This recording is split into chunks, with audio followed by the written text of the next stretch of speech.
सभी को नमस्कार। मैं हूं रोहितास और आप देख रहे हैं आपका अपना यूट्यूब चैनल स्वास्थ्य आंगनबाड़ी न्यूज। आज का यह वीडियो हर एक आशा वर्कर के लिए बहुत ही महत्वपूर्ण होने वाला है, क्योंकि आज हम बात करने वाले हैं कि पीसीटीएस ऐप में ब्लड स्लाइड ऑनलाइन कैसे करें। और सबसे बड़ी समस्या जो आपके सामने आती है, जब आप ब्लड स्लाइड ऑनलाइन करते हैं, आधार नंबर लगाते हैं, तो आपके सामने एक मैसेज आता है कि इस आधार नंबर से डेटा उपलब्ध नहीं है। तो इसका समाधान क्या है? अगर आप भी ब्लड स्लाइड ऑनलाइन करते समय इस परेशानी से परेशान है, तो आज का यह वीडियो आपके लिए बहुत ही जरूरी है। इस वीडियो के अंदर मैं आपको बताऊंगा पूरा live process, step by step तरीका, कौन सा ऑप्शन सही रहेगा और किस तरह बिना परेशानी ब्लड स्लाइड ऑनलाइन करनी है। सब कुछ आसान भाषा में बताने वाला हूं, इसलिए वीडियो को बीच में बिल्कुल मत छोड़ना, क्योंकि एक छोटी सी गलती की वजह से आपकी एंट्री सेव नहीं होती है और बाद में आप इसका भुगतान नहीं ले पाते हैं। और यदि आप हमारे चैनल पर पहली बार आए हैं तो चैनल को अभी सब्सक्राइब कर लीजिए, बेल आइकन ऑन जरूर कर लीजिए, ताकि स्वास्थ्य विभाग, आशा वर्कर, आंगनबाड़ी और एनएचएम की हर नई अपडेट सबसे पहले आप तक पहुंचती रहे। अब शुरू करते हैं पूरा प्रोसेस। तो अभी आप अपने मोबाइल की होम स्क्रीन पर देख पा रहे हैं, जब आप अपने ब्लड स्लाइड को यहां पर ऑनलाइन करते हैं तो आपको सबसे पहले राष्ट्रीय सेवाएं यहां पर आपको क्लिक करना होता है। क्लिक करने के बाद आप देखेंगे आपके सामने इस प्रकार के कुछ ऑप्शन ओपन होकर के आते हैं। अब यहां पर आपको दिखाई देता है कि ब्लड स्लाइड तैयार करना। जैसे आप यहां पर क्लिक करेंगे, क्लिक करने के बाद और सबसे नीचे आप यहां पर देख पा रहे हैं ब्लड स्लाइड की नई प्रविष्टि दर्ज करें, यहां पर आपको क्लिक करना होगा।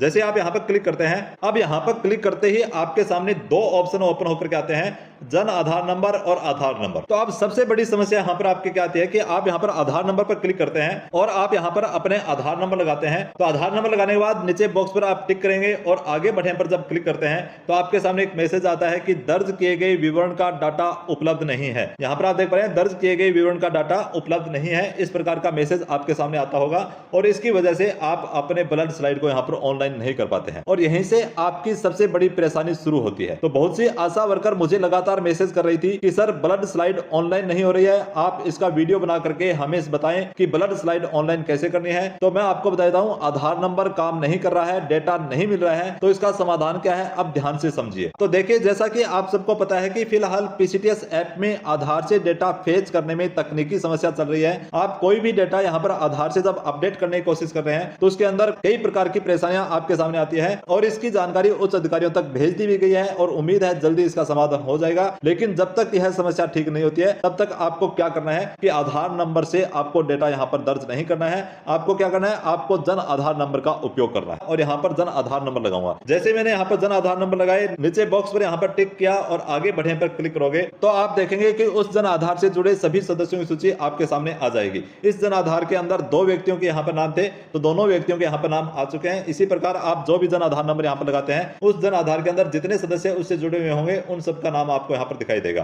परंतु जन आधार के अंदर किसी व्यक्ति का नाम जुड़ा हुआ नहीं है और आप उसकी ब्लड स्लाइड यहां पर बना रहे हैं, तब आप उसकी एंट्री नहीं कर पाओगे। तो अब आपको इसमें जिस व्यक्ति की आपने ब्लड स्लाइड बनाई है उस सदस्य के नाम पर आपको क्लिक करना है। जैसे आप यहां पर क्लिक करेंगे तो क्लिक करने के बाद देखेंगे यहां पर आशा वर्कर का नाम यहां पर ऑटोमेटिक आपके यहां पर आ जाएगा, रोगी का नाम इसके अंदर ऑटोमेटिक आ जाएगा, पता आपको यहां पर लिखना है जो आपके गांव का नाम है और पता लिखने के बाद जन्म तिथि आएगी। तो जन्म तिथि व आयु यहां पर वर्ष लिखा हुआ है, तो यहां पर आप क्लिक करेंगे तो आपके सामने एक कैलेंडर ओपन होकर के आता है और इस कैलेंडर के अंदर आपको उसकी जन्म तिथि लगानी है। तो जिस व्यक्ति की मैंने यहां पर ब्लड स्लाइड बनाई है उस व्यक्ति की जन्म तारीख है 1/1/1953। तो 1953 पर आप कैसे जाएंगे, 2026 यहां पर जो लिखा हुआ है यहां पर आपको क्लिक करना है। यहां पर क्लिक करने के बाद देखेंगे आपके यहां पर पूरे सन यहां पर ओपन होकर के आ गए। अब 1953 पर हम जाएंगे।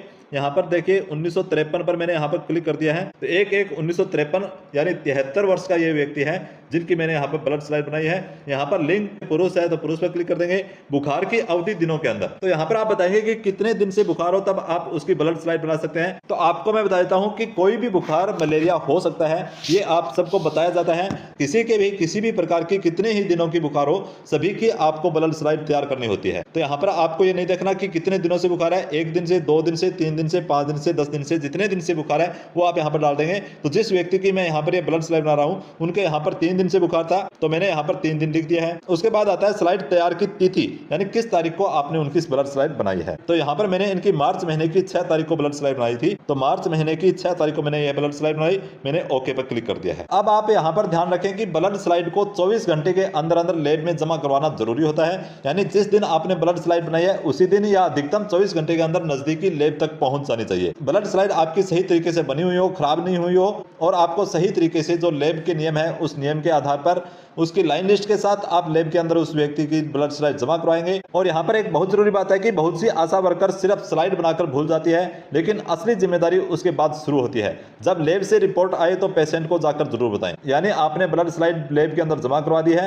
और लैब से पूछेंगे कि मैंने जो ब्लड स्लाइड यहाँ पर जमा करवाई थी उस व्यक्ति का यहाँ पर रिजल्ट क्या रहा, रिपोर्ट पॉजिटिव है या नहीं है, कोई समस्या है या नहीं है, और वह रिपोर्ट लेकर के आप उस व्यक्ति को जरूर बताएंगे। चाहे वह रिपोर्ट आपकी नेगेटिव हो चाहे वह पॉजिटिव हो, आप उस व्यक्ति को बताएंगे कि आपके समस्या थी या आपके कोई भी समस्या नहीं थी। तो इससे क्या होगा कि लोगों का आप पर भरोसा बढ़ता है और गांव में आशा वर्कर की पहचान मजबूत होती है। तो अब आगे यहाँ पर ऑप्शन आता है कि ब्लड स्लाइड जमा कराने की तिथि। तो यहाँ पर आपने जो मार्च महीने की 6 तारीख को आपने ब्लड स्लाइड बनाई थी, यानी 24 घंटे के भीतर भीतर जमा होनी चाहिए। तो मैंने इसकी 6 तारीख को ब्लड स्लाइड बनाई थी और 6 तारीख को ही मैंने वापस जमा करवा दिया है और ओके पर यहाँ पर क्लिक कर दिया है। अब आगे एक ऑप्शन आता है कि क्या आरडीटी किट द्वारा जांच की गई। यहाँ पर आप देख पा रहे हैं कि क्या आरडीटी किट द्वारा जांच की गई है। यदि आपने रैपिड डायग्नोस्टिक टेस्ट किट से जांच की है तो हाँ करेंगे, यदि किट से जांच नहीं की है तो नहीं करेंगे।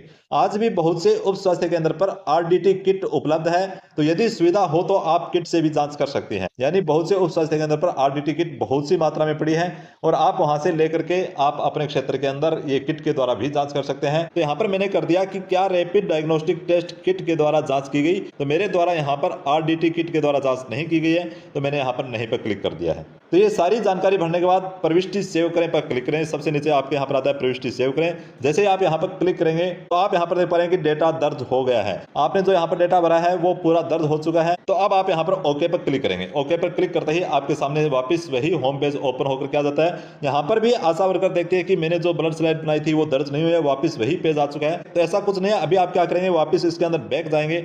बैक जाने के बाद देखिए मैंने यहाँ पर बैक चला गया हूँ और वापस यहाँ पर जो ब्लड स्लाइड तैयार करने वाला जो ऑप्शन है यहाँ पर क्लिक करके देखता हूँ। तो यहाँ पर मैंने क्लिक किया तो देखा कि जिसकी मैंने अभी ब्लड स्लाइड यहाँ पर ऑनलाइन की थी उसका डेटा आपके यहाँ पर ऑनलाइन हो चुका है। अब इसके अंदर देखेंगे प्रविष्टि देखें और सुधारें और डिलीट का यहाँ पर 2 ऑप्शन आपके पास आते हैं। यदि आपने इसकी ब्लड स्लाइड बनाई है, आपने इसकी ब्लड स्लाइड बना करके अपने नजदीकी लैब के अंदर जमा करवाई है, तो आपको वहां से एक प्रमाण पत्र लेके आना पड़ेगा कि कितने तारीख को आपने ब्लड स्लाइड बनाई, कितने तारीख को लैब के अंदर जमा करवाई। उसकी लाइन लिस्ट की एक प्रति आपको अपने क्लेम के अंदर लगानी है और उसकी लाइन लिस्ट एंट्री करने के बाद एनएम से वेरीफाई करवाने के बाद आप इसका पेमेंट ले सकते हैं। तो यदि आपसे किसी भी प्रकार का कोई डेटा यहाँ पर गलत दर्ज हो चुका है तो प्रविष्टि देखें और सुधारें यहाँ पर क्लिक करके आप इसको सुधार कर सकते हैं, या आपने इसका डेटा गलत दर्ज कर दिया है तो डिलीट पर यहाँ पर क्लिक करके उसको डिलीट कर सकते हैं। और इसके बाद आपकी एनएम जब इसको वेरीफाई कर देगी तो आपका यहाँ पर पेमेंट हो जाएगा।